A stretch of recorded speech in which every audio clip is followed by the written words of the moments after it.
दोस्तों, भारत से हर साल लगभग 2.5 मिलियन यानी कि 25 लाख लोग फॉरेन जाते हैं। इतनी तादाद में लोगों का बाहर जाने का मकसद केवल एक ही है, रोजी रोटी। यूँ तो इस आंकड़े में लाखों लोग पढ़े लिखे होते हैं जो अपने एजुकेशन या फिर बिजनेस के काम के लिए बाहर चले जाते हैं, मगर इनमें से लाखों लोग ऐसे भी हैं जो पढ़े लिखे तो नहीं होते, मगर कुछ काम सीख लेते हैं और सोचते हैं कि बाहर के देशों में जाकर कुछ पैसे कमा लेंगे। दोस्तों, आपको तो पता ही होगा, बाहर के कई देशों के पैसों की वैल्यू भारत से ज्यादा है। अमेरिका को देख लो ना, $1 की कीमत भारतीय रुपयों में 74 रुपए है, और सऊदी अरब का देखा तो 1 रियाल भारतीय करेंसी में 20 रुपए का होता है। पैसों की वैल्यू ही एक बड़ी वजह है कि लोग भारत छोड़कर उन देशों में जाना पसंद करते हैं। दोस्तों, इस वीडियो में हम आपको कुछ ऐसे वर्कर्स के बारे में बताने जा रहे हैं जो भारत छोड़कर अपने परिवार के लिए पैसे कमाने निकलते हैं, मगर वहां जाकर उनके साथ धोखा हो जाता है। ऐसा सिर्फ एक देश में नहीं बल्कि कई देशों में होता है, और उन्हीं देशों में से एक देश है सऊदी अरब। इसके बारे में आज हम आपको बताने जा रहे हैं। दोस्तों, सऊदी अरब में भारतीय लेबर्स के साथ कैसा व्यवहार किया जाता है, ये सुनकर आपके होश उड़ जाएंगे। शायद आपने कभी कल्पना भी नहीं की होगी कि भारत से जाने वाले लेबर्स के साथ ऐसा अत्याचार भी हो सकता है। दोस्तों, हर साल हजारों लोग भारत से सऊदी अरब एम्प्लॉयमेंट की तलाश में माइग्रेट होते हैं, और कभी कभी ये आंकड़ा लाखों तक पहुंच जाता है। दोस्तों, अब आप सोच रहे होंगे कि आखिर सऊदी अरेबिया में इतना रोजगार आता कहां से है। तो दोस्तों, आपको तो पता ही है कि सऊदी अरब तेल के लिए पूरी दुनिया में सुर्खियों में रहता है। हर रोज सऊदी अरेबिया में 12 करोड़ 4 लाख 2,761 बैरल तेल का प्रोडक्शन किया जाता है।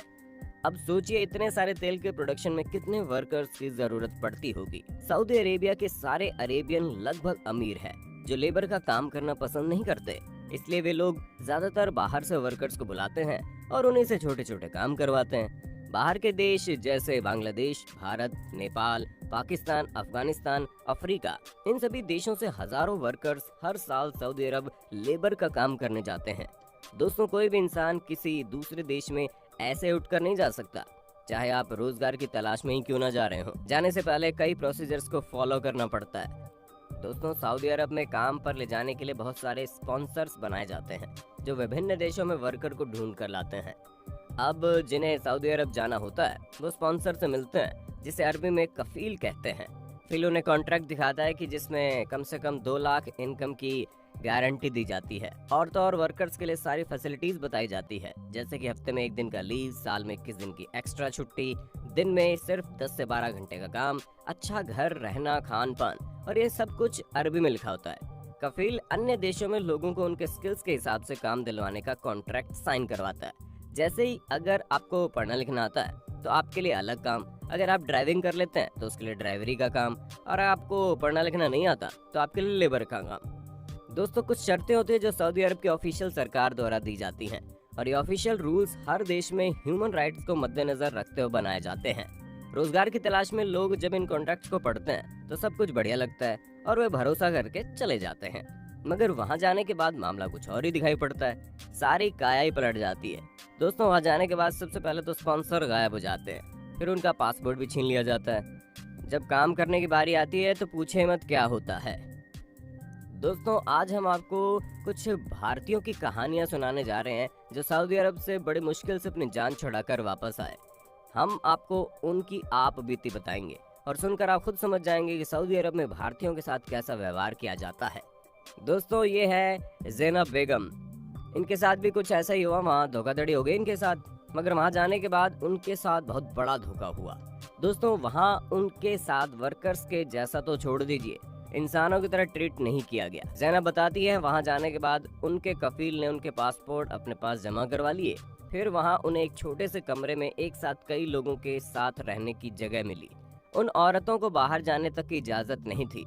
हैवानियत की तो हद तब हो गई जब ज़ैनब को चप्पल से चेहरे पर मार कर काम करवाया जाने लगा।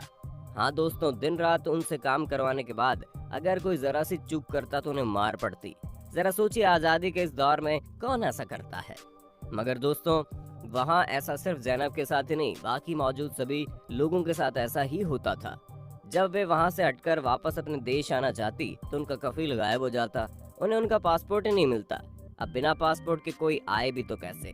पासपोर्ट तो दूर की बात है, उनसे उनका फोन तक छीन लिया गया। वे अपने घर पर किसी से बात भी नहीं कर पाते थे। दोस्तों ऐसी हालत में कई महीने गुजर जाते और फिर एक दिन का पासपोर्ट एक्सपायर हो जाता, जिससे वो अपने देश लौटने में अक्षम हो जाते। दोस्तों उनसे कहा जाता था कि उनके पैसे मिल जाएंगे, मगर कई महीने बीतने के बाद भी पैसों का कुछ अता पता ही नहीं होता। ज़हरा बड़े मुश्किल से वहाँ से बच निकली, तब जाकर हमें वहाँ की असलियत के बारे में पता चला। दोस्तों आपको बता दें, बहुत से ऐसे लेबर्स जो वहाँ से अपनी जान छुड़ाकर किसी तरह भाग आए हैं और हमें बताते हैं वहाँ उनके साथ क्या क्या किया जाता है। दोस्तों कईयों ने कहा वहाँ उन्हें एक छोटे से कमरे में 10-12 लोगों को रहने के लिए जगह दी जाती है और तो और उनसे 12 घंटे कहकर 18-18 घंटे काम करवाया जाता था। सैलरी के नाम पर महीने में सैलरी भी नहीं मिलती, छुट्टी साल में 21 तो क्या, हफ्ते में एक दिन भी नहीं दी जाती। सबसे दर्दनाक बात, वहाँ कई लोग अत्याचार से अपनी जान भी खो बैठते हैं। 2019 में लगभग 2000 भारतीय सऊदी अरब में अपनी जान गंवा बैठे, वो भी सिर्फ अत्याचार और पीड़ा के कारण। और भी न जाने कितने भारतीय वहाँ काम करने तो जाते हैं मगर कभी वापस लौट कर नहीं आते। गरीब लोग सोचते हैं उन्हें पैसे मिल जाएंगे, काम करने चले जाते हैं, मगर दोस्तों उन्हें नहीं पता कि वहाँ भी उनकी वेजेस इंडियन वेजेस के हिसाब से ही दी जाती है, जिस कारण 16-16 घंटे काम करने के बाद भी उन्हें 15 से 20 हजार तक की कमाई हो पाती है। दोस्तों अब तो सऊदी अरेबिया की सरकार ने कानून भी बना दिया है, जिसके हिसाब से बाहर से आए हुए वर्कर्स को हर महीने 100 दिरहम, जो कि भारतीय रुपयों में 2500 के लगभग पड़ते हैं, टैक्स के नाम पर जमा करने होंगे। दोस्तों ऐसे और कई वर्कर्स हैं जो अपनी जुबानी वहाँ की कहानियां तो बताते हैं, मगर उनका कोई रिकॉर्ड न होने के कारण कोई कुछ नहीं कर सकता। हमें अक्सर ऐसी कहानियां सुनने को मिलती है जहां परिवार से कोई एक सदस्य वहां जाता है मगर वापस लौटकर वहां से नहीं आता। आज एक अच्छी बात तो यह है कि इंटरनेट के कारण वहां मौजूद कई लोगों ने वीडियोस बनाकर सोशल मीडिया पर अपलोड करना शुरू कर दिया। यही वजह है कि आज पूरी दुनिया में यहाँ की असलियत सामने आ गई। दोस्तों सऊदी अरब के नागरिक बाहर से आए हुए वर्कर्स को गुलाम की तरह समझते हैं। चाहे आप जितनी अच्छी पोजीशन पर काम कर रहे हो, ड्राइवर हो या फिर कोई सफाई कर्मी, वहाँ के लोग आपको गुलाम की तरह ट्रीट करते हैं। हम मानते हैं ऐसा सभी के साथ नहीं होता, कई अच्छे स्पॉन्सर कफील भी होते हैं जो ऐसा नहीं करते, जो वर्कर्स को ले जाते हैं और सही सलामत काम करवा कर वापस भी लाते हैं। ट्रस्टी और अच्छे कफील और वर्कर्स के आंकड़े भी ज्यादा है, उनके साथ कोई धोखाधड़ी नहीं होती, मगर हम उन गरीब वर्कर्स को कैसे भूल सकते हैं जिनके साथ धोखा हो जाता है। दोस्तों अब आप सोच रहे होंगे पूरी दुनिया के सामने इतनी खराब इमेज होने के बाद भी सऊदी अरब कुछ करती क्यों नहीं। दोस्तों आपको बता दें, वहाँ के ऑफिसर सरकार के छोटे छोटे कामों पर ध्यान नहीं देती, उन्हें उन बातों के बारे में खबर ही नहीं होती। कोई भी सरकार अपने देश में किए गए अत्याचारों को जानने के बाद उस पर ध्यान न दे, ऐसा हो ही नहीं सकता, क्योंकि इससे उस कंट्री की इमेज खराब हो जाती है और फिर अदर कंट्री से रिलेशन भी खराब हो जाते हैं, जिससे उस देश का काफी नुकसान होता है। इसलिए जैसे इन अत्याचारों के बारे में पूरी दुनिया में चर्चा होने लगी, सऊदी अरब की सरकार भी चिंतित हो गई और मार्च 2021 में एक लेबर रिफॉर्म बिल की घोषणा हुई, जिसके तहत हर वर्कर को अपने लिए काम चुनने की आज़ादी है और जब उसका मन करे तब देश छोड़ने की एग्जिट परमिट भी अलाउ किया गया। दोस्तों अब देखना ही है कि इस कानून के आने के बाद वहाँ वर्कर्स के साथ क्या होता है। क्या इस कानून के आने के बाद वहाँ वर्कर्स के अत्याचारों पर कोई ढील पड़ती है या नहीं, या फिर वे अत्याचार और जुर्म कायम रहता है। इसी के साथ आज हम अपनी वीडियो को यही खत्म करते हैं। उम्मीद है इस वीडियो को देखने के बाद आप कभी भी फेक स्पॉन्सर के चक्कर में नहीं पड़ेंगे जो यहाँ से धोखाधड़ी करके वर्कर्स को ले जाते हैं। दोस्तों हम आपसे ये अनुरोध करेंगे कि आप कभी भी किसी इंसान को उन कफीलों के चक्कर में पड़ते हुए देखें तो उन्हें सतर्क होकर अच्छे से जांच करने के लिए जरूर कहें। दोस्तों सभी कफील बुरे नहीं होते, कुछ ओरिजिनल और रजिस्टर्ड भी होते हैं। हमें जाने से पहले उन्हीं स्पॉन्सर से कॉन्ट्रैक्ट करवाना चाहिए।